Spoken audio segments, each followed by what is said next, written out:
Buenas tardes, estamos aquí en Lengua y Cultura. Vamos a hacer una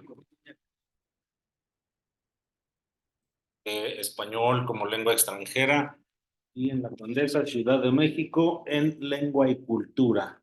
Yo soy Marco Telles, está aquí un profesor Mike Madness, perdón, Miner, como el candidato a la presidencia. Perfecto. Entonces aquí estamos viendo en pantalla este, un material que corresponde a la unidad 11 del libro Prisma Latinoamericano, nivel A1, de acuerdo al marco común europeo de referencia.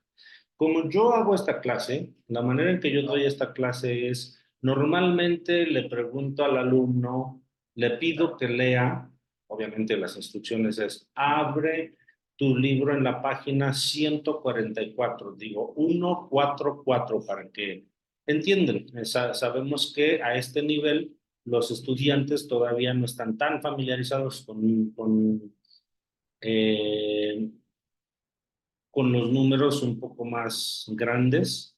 Entonces, pues le decimos, abre tu libro. Y 2 o 3 veces hay que asegurar que ellos sepan dónde están. Si es un grupo, hay que pasar con el libro, mostrar la página y mostrarles el número de la página, mirarlos, que estén en la misma frecuencia. Está difícil, por favor. Entonces, que estén en la misma frecuencia, es decir, nosotros pasamos así alrededor en el salón y les los mostramos, les decimos página 144, 144, ajá, y la imagen, etcétera. Nos aseguramos que estén con nosotros, porque muchas veces nosotros damos la instrucción, pero ellos no la captan o no todos, y te están preguntando 2 hasta 3 veces. Eso es control de grupo, ¿sí? Y además bueno, básicamente, entonces ya se escoge a alguien y alguien que nosotros sepamos que es una persona que no es tan introvertida, que sí puede interactuar, que no le va a frustrar, que no se va a intimidar al interactuar. Aquí nosotros manejamos 3 autores básicos para dar nuestras clases. O sea, la teoría es una cosa, pero la práctica es lo más importante. Entonces, el primer autor al que nos referimos y al que nosotros nos ceñimos para dar nuestra praxis en lengua y cultura es Stephen Krashen. Stephen Krashen eh, tiene muchos estudios, ha escrito 5 libros sobre enseñanza de lenguas extranjeras, pero una de sus teorías más preponderantes y más prácticas en la praxis de la enseñanza de idiomas es la teoría del monitor, y dentro de la teoría del monitor está el filtro afectivo, que quiere decir que una persona, cuando aprende una lengua, tiene ciertas emociones involucradas al momento de aprender, y una de ellas puede ser la frustración. Si yo le pido a un alumno tímido que lea en frente de todos, es posible que lo frustre, que le cause algún tipo de emoción negativa, y eso incide en su filtro, es decir, pone un filtro, una barrera entre el aprendizaje y la experiencia como tal, y eso disminuye su aprendizaje. Por tanto, le decimos a alguien que esté como, digamos, que no sea tan tímido, se ve de inmediato, y le decimos, por favor, lee el título, y ya lo lee, ¿no? Lucía y su mundo. Y eso podría ser muy simple, pero a veces no les hace clic, no tiene sentido. Entonces hay que preguntarles, hay que predecir un poquito. Sin que lean, le preguntas a alguien más. Alguien ya leyó Lucía y su mundo. ¿Qué significa esto? What does that mean? Y a ver qué te dicen. Ajá, podrían traducirlo, podrían explicarlo, etcétera. Y su mundo, es decir, su vida, su estilo de vida, ya se llega a esa conclusión. Eso está en la guía del maestro, por ejemplo, de este material. Eh, y después ahí le pedimos a alguien que lea las instrucciones, incluso que mencione el número de la actividad. Estas se llaman actividades en el libro de el alumno, y en el libro de ejercicios se llaman ejercicios como tal. Aquí le llamamos actividades. Actividad 1.1 y lee las instrucciones, ¿no?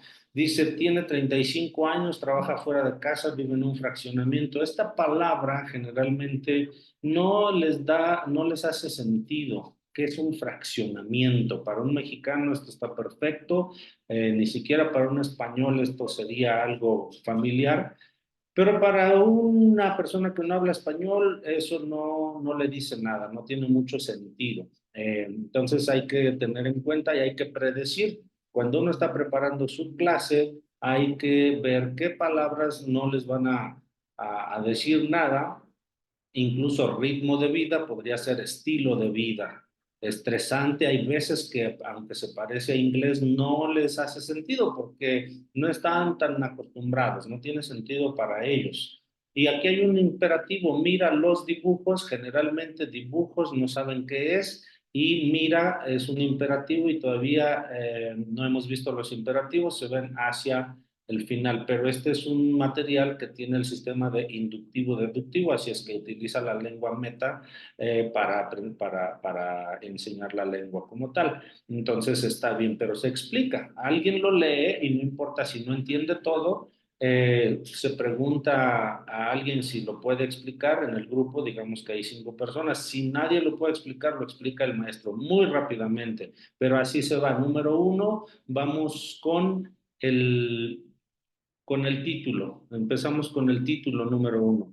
Número 2, seguimos con las instrucciones y que se entiendan. Número 3, comenzamos y desde allí tenemos la oportunidad de hacer pair work. Es muy importante hacer trabajo en parejas porque esto es de comunicación. Entonces ahí se les puede dar la instrucción de que trabajen en parejas y si está impar tu grupo, bueno, tú trabajas con el impar, ¿no? Entonces ahí dice que se ordenen los dibujos del 1 al 8 y allí tienen que discutir y esto es trabajo cooperativo, ahí hay un enfoque comunicativo, un enfoque por tareas combinado en el momento en que empiezan a trabajar y se empiezan a poner de acuerdo, ¿no? Esto, ellos todavía no han visto mucho, no han visto probablemente nada de conjugación de verbos, no han visto la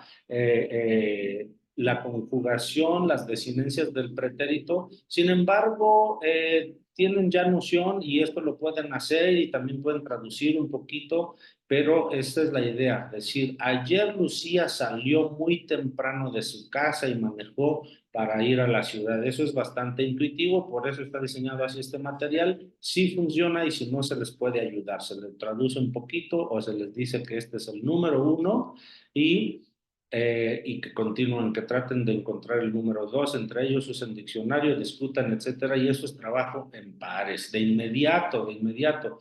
No tenemos que ser lecturers, no debemos de hecho ser lecturers, o sea, en el sentido de estar siempre diciendo algo nosotros, hablando, en este caso yo sí, porque lo tengo que estar ponderando, por supuesto, pero no debemos de estar explicando y hablando mucho nosotros. Son ellos los que deben de interactuar, de hablar lo más que se pueda, y entonces hacen esta primera actividad de ordenarla y se revisa. Ya una vez que estemos de acuerdo en cuál es el orden, ahí se puede entonces empezar a trabajar un poco de vocabulario, a ver qué palabras quieren saber o no entendieron claramente, etcétera. Y es muy importante que estemos también conscientes de qué es lo que va a surgir allí. Esto lo tenemos que tener preparado ya desde de antemano, desde la preparación, desde que hacemos nuestra clase, nuestra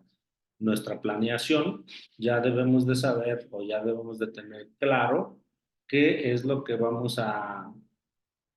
qué es lo que nos vamos a encontrar allí. Seguramente esto de asistir, cuando dice, por la tarde asistió a una reunión. Esta se confunde mucho con assist, en el sentido de apoyar, de asistir, de ser un asistente, pero ahí obviamente quiere decir attended, ¿sí?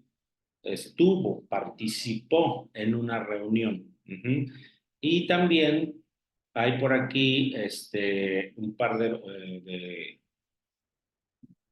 de palabras más que pueden llegar a causar un poco de confusión. Dice hubo, esto es un irregular, un pretérito irregular, y por lo tanto es importante preguntarles qué significa hubo.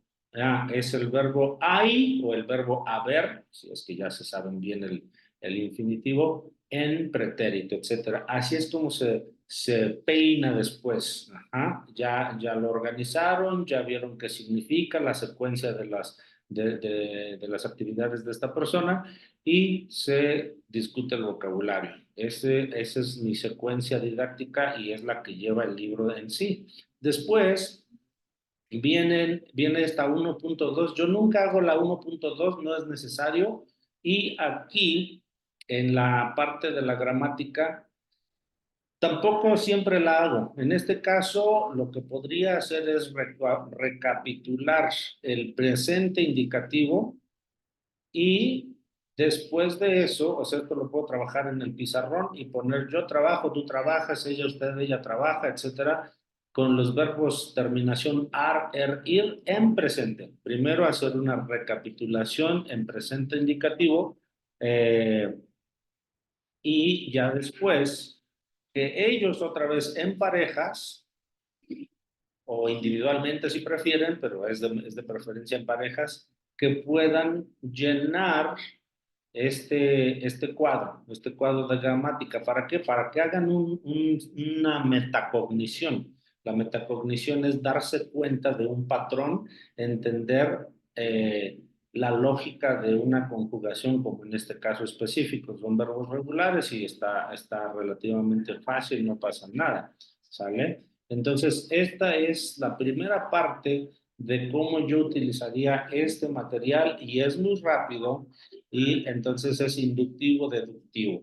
Entonces vamos a cambiar de material, vamos a seguir avanzando, cómo sería una clase dando introducción al pretérito de manera comunicativa, haciendo pair work, utilizando a Stephen Krashen, no frustrando a los alumnos, utilizando la zona de desarrollo próximo de Lev Vygotsky. Este es el segundo autor del que nosotros al que nosotros nos referimos, en el que nos basamos, que es Lev Vygotsky.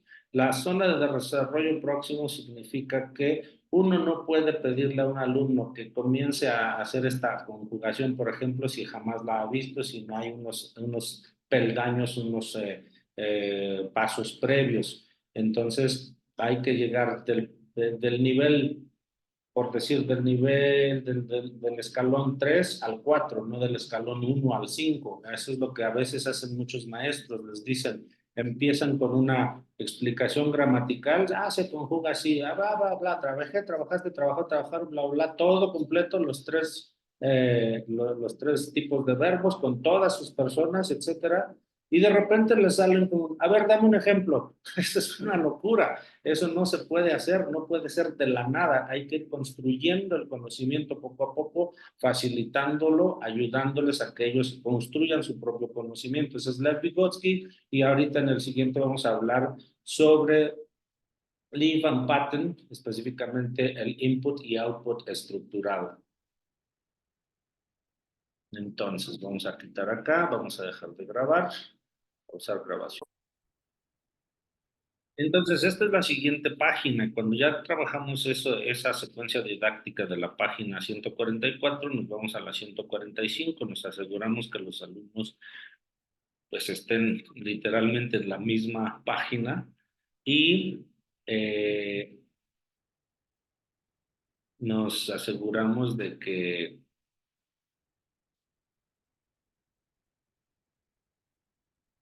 ellos sigan practicando esto. Es lo mismo, completa los cuadros con un compañero. Esto ya lo habíamos hecho, lo podemos seguir trabajando o lo podemos llenar juntos muy rápidamente para que vean el patrón.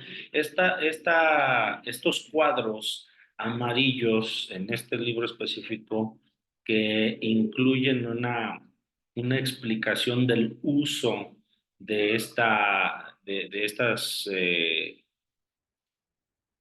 estos cuadros, yo no recomiendo discutirlos en clase porque esos son de referencia, esos los puede ver el alumno cuando quiera y lo puede encontrar en internet y ese tipo de cosas. No es recomendable, pues digamos que utilizar tiempo en esto.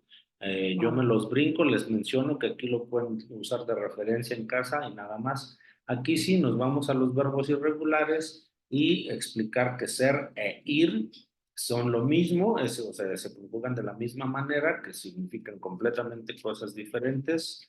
Les decimos ejemplos, les preguntamos si se entiende, en algún momento podemos pedir un ejemplo, etcétera. Y ya todo lo demás, pues es normal en el sentido de aprendérselos, estar, tener, decir, son verbos irregulares, hay que aprendérselos tal cual y nada más hacer énfasis en que el verbo ser y el verbo ir en pretéritos se conjugan exactamente iguales, ¿no? Igualmente, dice, fui jefe de la unidad de no sé, académica en la UNAM.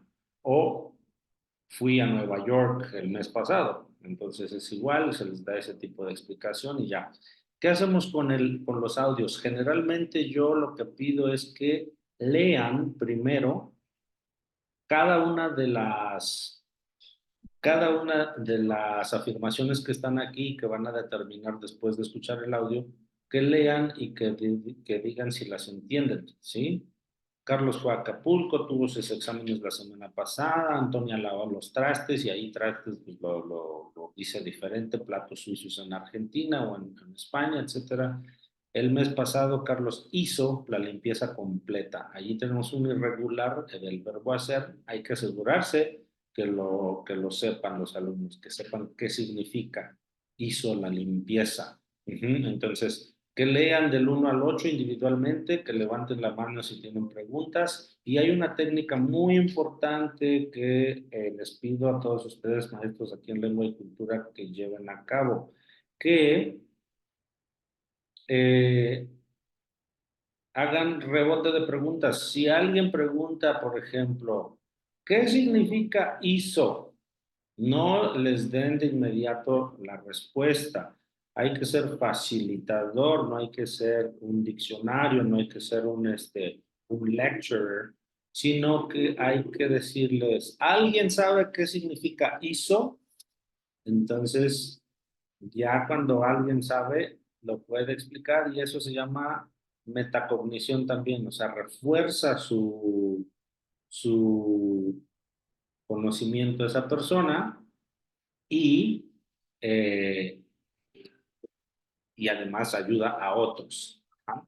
Eso es como yo recomiendo mucho que se haga, que se lleve a cabo la, la respuesta, el rebote de preguntas. Bueno, entonces finalizamos esta otra parte aquí.